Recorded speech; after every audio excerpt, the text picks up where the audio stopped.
Bonjour à nouveau, chers amis internautes. Le quotidien Maison, le quotidien béninois d'information générale et d'analyse.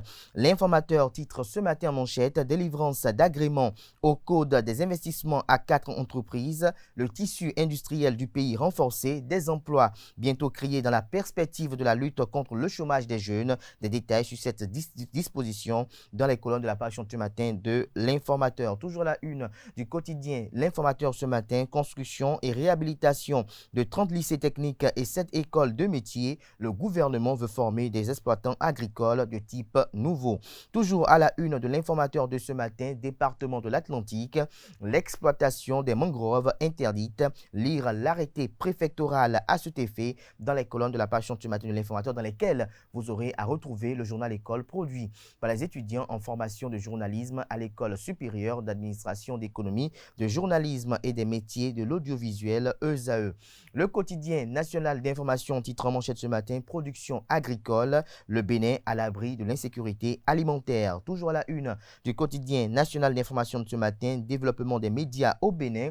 Aurélie Adam Soulé Zoumarou échange avec les fêtières de la presse. Des détails sur les échanges à la page 2. Toujours à la une du quotidien de service public ce matin: sécurisation des parcs nationaux du Nord Bénin, un appui de 330 millions de francs CFA aux Rangers. Des détails sur ce financement à la page 13 de la livraison de ce matin du quotidien La Nation, qui communique à la une ce matin: recensement complémentaire à l'ANIP, le RAVIP en mode continu dès ce 28 avril. Le quotidien Fraternité affiche ce matin en manchette avec une image assez illustrative: effondrement de bâtiments au Bénin, le danger des constructions non autorisées et d'une exécution sans suivi adéquat. Explications et conseils des architectes Narcisse Justin Souglo et Romaric Atoké. Des précisions sur ce dossier que nous proposent les confrères du quotidien Fraternité aux pages 2 et 3 de leur livraison de ce 28 avril. Toujours à la une du quotidien Le Fraternité de ce matin, volet agriculture du programme d'action du gouvernement. Le processus de construction de 30 lycées techniques agricoles et 7 écoles de métiers enclenchées. Les détails sur cette décision prise en Conseil des ministres à la page 4 de la parution ce matin de Fraternité, qui titre également à la une ce matin: cambriolage au quartier Ménotin à Cotonou, un militaire présumé braqueur neutralisé.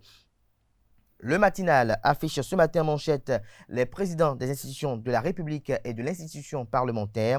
Assemblée nationale, Patrice Talon dit non à la pension des députés. Cette proposition de loi soulève en moi quelques réserves. Des détails sur l'opinion du chef de l'État qui s'est fait manifester lors de cette rencontre avec les partenaires sociaux mardi dernier au Palais de la Marina. Cette retranscription est effectuée à la page 2 de la page ce matin de Le Matinal, qui propose également comme titre ce matin à ses lecteurs: conclusion de la rencontre sur la revalorisation salariale, la position des travailleurs, est à retrouver aux pages 9 et 11. Construction et réfection de lycées agricoles et écoles de métiers, une mission pour conduire les opérations.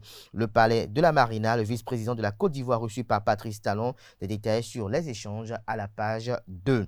Matin Libre affiche ce matin en manchette: amélioration des conditions des travailleurs sur des hypothèses, les salaires politiques imperturbables malgré les incertitudes, les travailleurs du privé les grands perdants. Subitement, l'économie à note B+ et perspective stable n'est plus un bon indicateur. Des détails sur l'analyse du confrère aux pages 2 et 3 de sa livraison de ce matin.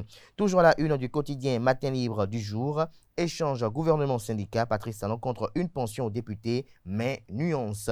Toujours à la une de Matin Libre de ce matin: Chancellerie nationale du Bénin, Aboubacar Yaya fait commandeur de l'ordre national du Bénin. Nous passons à présent à Le Matin, qui titre ce matin à la une: Parlement prochain, vote d'une loi favorable à la masse paysanne, un cheval de bataille pour l'honorable Barthélémy Cassa et ses pairs. Des détails sur la dite législation à la page 3 de la page ce matin de Le Matin, qui communique à la une ce matin: deuxième session ordinaire du conseil municipal de Porto Novo. Le rapport du maire Charlemagne Nyankoti adopté à l'unanimité. Le Béninois libéré ce matin avec une grosse interrogation qui est légitime et qui est partagée par beaucoup de Béninois. Le Canard titre: rage l'attente de Dauphina pour 2026.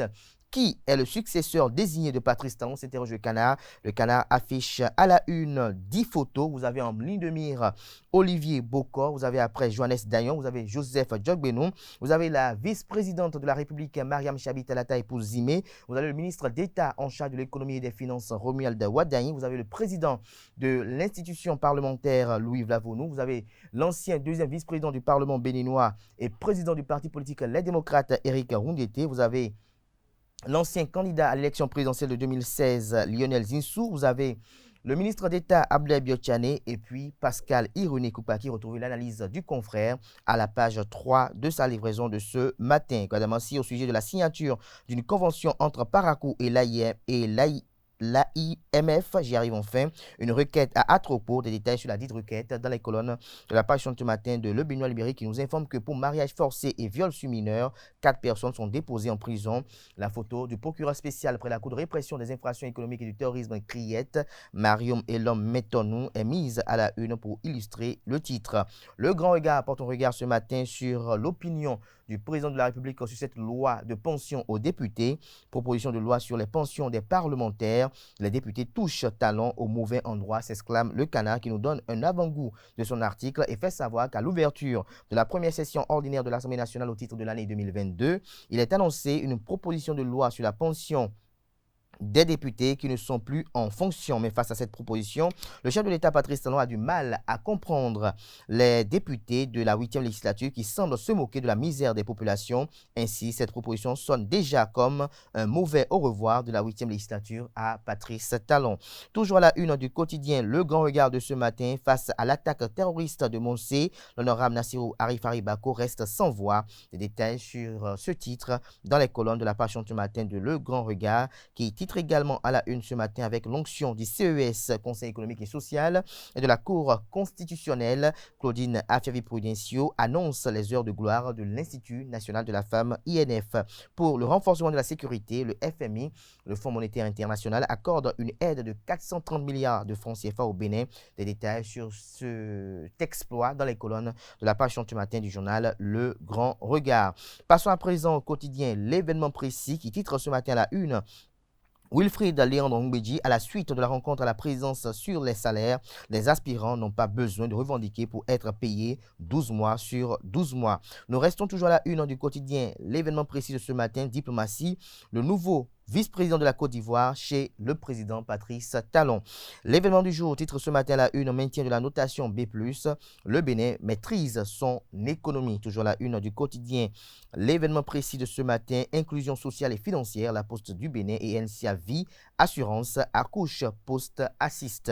Toujours à la une du quotidien, l'événement précis de l'événement du jour de ce matin, coordination des régimes de retraités CNSS FNRS, plus de retraités en attente de son carnet de pension.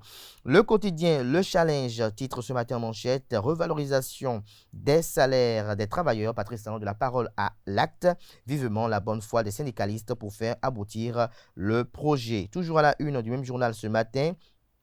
Pour une formation professionnelle et technique de qualité au Bénin, 30 lycées techniques agricoles et cette école de métier bientôt construite et réhabilité. L'Indépendant titre ce matin en manchette revalorisation des salaires et du SMIC, la machine du social lancée. Toujours à la une du même journal ce matin, Bénin, l'exploitation des mangroves interdite dans l'Atlantique.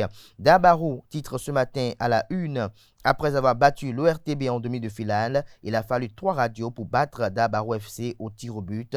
Des détails sur cette rencontre footballistique et ce point à mi-parcours dans les colonnes de la page ce matin du journal qui propose également comme titre à la une ce matin lutte contre le changement climatique à Parakou. L'association des guides du Bénin sensibilise les élèves filles. La boussole à la une ce matin parle de développement local et partenariat des communes avec l'AIMF. Banamansi saisit Luc Atropo du cas de Parakou par lettre accusée de réception Le 26 avril, l'honorable Rachidi Banamassi plaide pour la ville de Parakou. En effet, le buffle du Borgou a écrit au président de l'Association nationale des communes du Bénin, NCB, Lucas Tropo, à l'effet de faire bénéficier son leadership à la troisième ville à statut particulier qui se trouve être Parakou. La correspondance est initiée à la suite des récentes prouesses réalisées par l'ANCB en partenariat avec d'autres institutions. Des détails sur l'article à la page 3 de la parution de ce matin du journal. Élévation dans l'ordre national du Bénin, l'ancien ministre Aboubakar Yaya reçoit ses attributs de commandeur. L'ancien ministre d'État Aboubakar Yaya a été reçu dans l'ordre national du Bénin hier mercredi 27 avril 2022. C'est la concrétisation du décret 2016-253 du 5 avril 2016 portant nomination et promotion à titre exceptionnel et civil dans l'ordre national du Bénin de certaines personnalités. À cette date, le président sortant Thomas Boniaï avait reconnu les mérites de certains de ses collaborateurs avant de rendre le tablier à son successeur Patrice Talon. Aboubakar Yaya s'est donc donné le temps d'entrer enfin en possession de sa médaille de commandeur de l'Ordre national du Bénin. La cérémonie placée sous la présidence de la vice-présidente de la République, grande chancelière, s'est déroulée hier. Des détails sur la dite cérémonie à la page 2 de la livraison de ce matin de La Boussole. Le quotidien Le Contemporain titre ce matin à la une: amélioration des conditions de vie des travailleurs, hausse significative du SMIC, 52 000 francs CFA dès janvier 2023.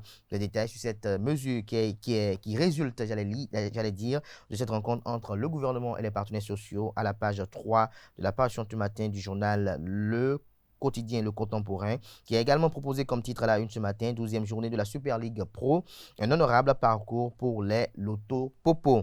Le Routier titre ce matin à la une: législative 2023 au Bénin, la DUD de Houdé échange avec le médiateur de la République. La nouvelle génération à présent: cherté de la vie, et si le Bénin emboîtait le pas à la Côte d'Ivoire en diminuant la taille de son gouvernement, s'interroge le confrère. Des détails sur son analyse de la situation dans les colonnes de sa parution de ce 28 avril 2022.